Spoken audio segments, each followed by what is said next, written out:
It's time for the second sleeve.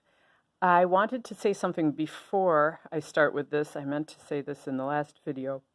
If you are using more than one color and you're planning to change color for either the torso or the sleeves, you'll have a neater appearance if you work a couple rounds in the color you have been using and then switch. So this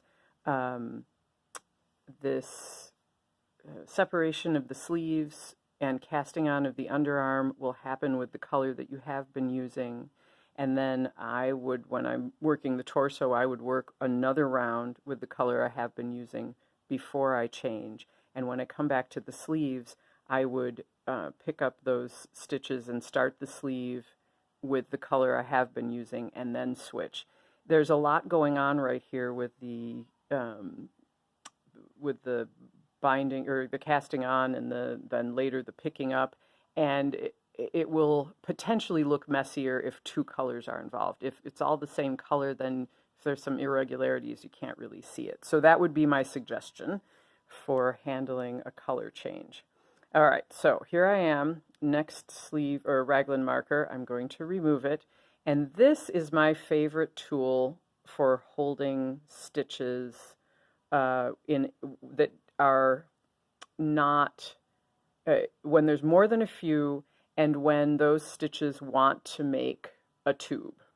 It's a little circular needle with only one tip and a stopper at the other end. And these are great for sleeves or any other in the round projects where you need to hold some stitches. Most stitch holders are flat, and then you would need to use at least two, if not more of them, to work around the curves of this. And this one, there's the little needle to slip things off, and when you're putting things back on, you've got this little needle instead of the waste yarn, which is floppy and can sometimes sort of get eaten by the stitches, and you have to dig around to find the stitches. So this is one of my favorite tools. And so the stitches are all on, and then what you do is there's a little stopper here with a hole, and you just insert your needle tip there, and that's that. And I like to flip it over to the outside of the work so that that doesn't get in my way as I'm casting on stitches. Now here's the other way to cast on stitches, which is knit on, and this is what Lucy would tell you to do.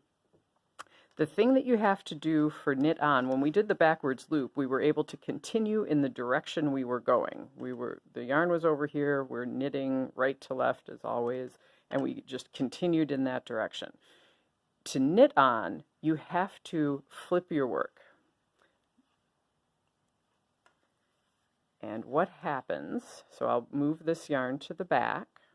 What happens is you knit a stitch.